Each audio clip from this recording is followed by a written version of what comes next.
What's going on, guys? Welcome back to another video. So today we are only going to talk about the new Command Center that's coming on the 2025 and up Skeeter FXRs. We just got done doing a walkthrough of this beautiful Skeeter FXR 20, and now we're just going to talk about the Command Center. So stay tuned. We're going to give you all the little tidbits and all of the new features of this beautiful touchscreen pad. So I'm excited. So y'all stay tuned and we're going to dive on into it.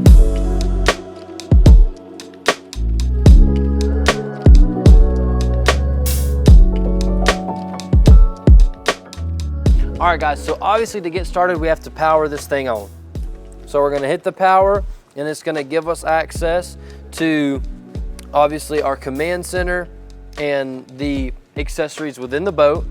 By pressing OK, it says that we have read and accept and understand the owner's manual. So we're gonna press OK. Now, this is what we're gonna see when we turn the Command Center on. There's two parts to this. So from about halfway up will always be shown on our Command Center. And then halfway down, we can choose the 6 different parts that we see. So we'll always see our hydraulic jack plate, and then we'll always see our RPMs, and then our voltage, our fuel percentage, like that right there. That's perfect timing, actually. So we're gonna hit confirm on that. And then, you know, we have speakers in the boat so we can control our volume. And then if it's night, we'll hit right here, and that is our brightness of our unit. So we can dim it or turn the brightness up. So moving down to the bottom section, we have live well, bilge, lights, media, engine, and then your settings. So right now we're sitting on the engine tab. It's gonna show our engine hours, our engine temperature, our oil pressure, go over, and then our voltage, and then our tachometer, which is your RPMs, obviously. And then we'll just go up to the top left and work our way over. So let's now go look at our live wells.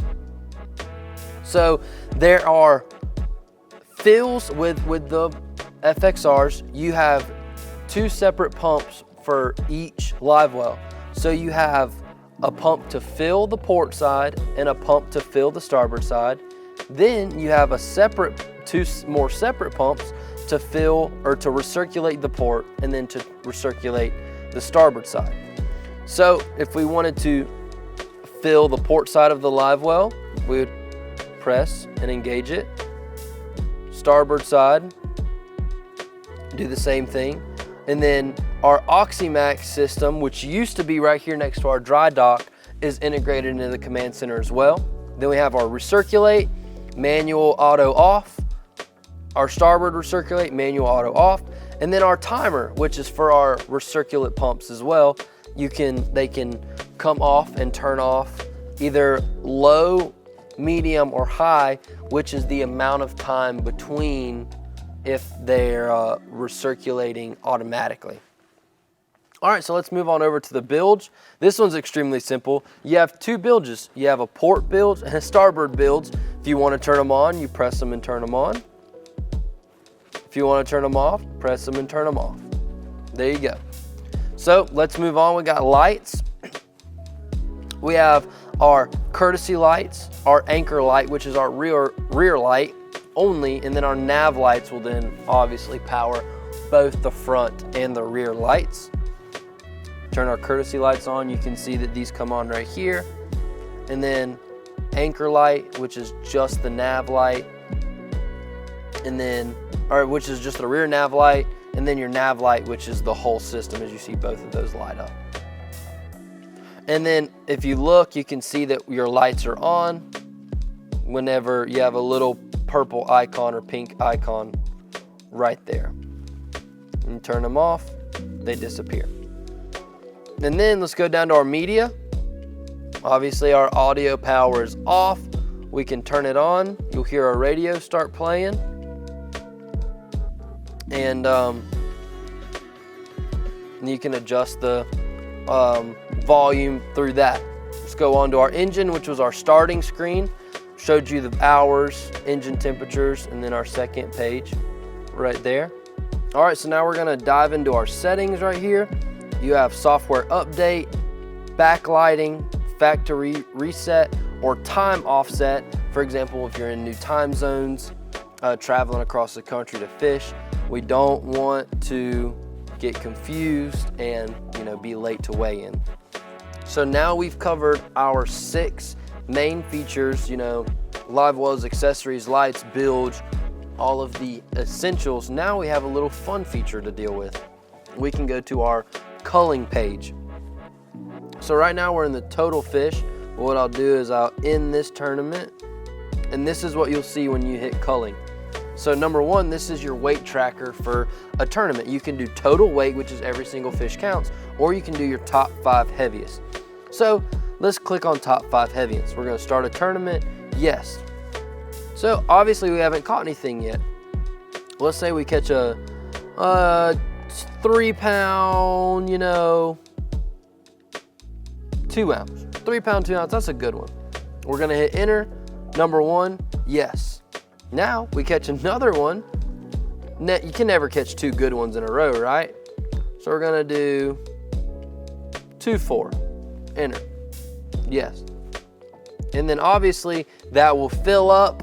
You can insert your 6th fish and that will automatically cull for you. So that is your top 5. And then if you look right under culling, it will give you your total weight. So our total rate is right under 5.5 pounds. Really, really cool. And it's a good way to throw fish in the live well and keep track of your day and not get confused. So let's end that and let's go check out our total weight. I'm gonna start a total weight tournament. There you go, we haven't caught any fish. There's no total pounds, and our pounds in the top right corner went back to 0. So let's add, caught a 1 pounder, enter. Yes, our first fish, it'll give us our total. We've caught 1 fish. The total weight, we've only caught 1 for 1 pound. Average rate, obviously 1 pound. And then our biggest fish. So now I'll add that. I'll do 2 pounder, enter. So I've caught a 1 pound fish and a 2 pound fish. Total weights, or total fish is 2 fish. Total weight, 3 pounds. Our average weight is 1.5 pounds. And then our biggest fish is obviously the 2 pounder we just added in. If you go off of the page, go to your live wells, you can still see that you have 3 pounds in your live well. So that's just a basic rundown of the brand new 2025 Skeeter Command Center, fully touchscreen. Now, I know what you're thinking. TJ, technology is great and all, but technology is bound to mess up. Unfortunately, it doesn't matter how good we make things, something's gonna mess up during the worst time. That's why Skeeter has made it to where we can have our basic essentials. If you're fishing a Bassmaster tournament or any type of bass fishing tournament, you cannot leave the dock unless you have working live wells and you have working nav lights for your safety and obviously the fish's safety. So they have a horn button right here, which is not built in to the Command Center, but also you'll see it in the Skeeter walkthrough video that we just did of this boat, so go check that video out. There is 2 buttons just like the horn, which is a manual override for your navigation lights and for your live wells. So we pray and we hope that nothing's gonna mess up, but someone and something is bound to mess up. So I hope y'all enjoyed the video. That was just a quick rundown and a quick look at the Skeeter, new Skeeter Command Center. And look, I think Skeeter's stepping it up. They're trying new things. They're trying to be in the front running of all the new technology that's coming out with. So I think it's really, really cool. And only time will tell. We're excited to see where this goes. But this was the a little tidbit of just this brand new 2025 FXR 20. So y'all go check out that video too. But hey, that's it for me. I hope y'all enjoyed the video and we will catch y'all next time.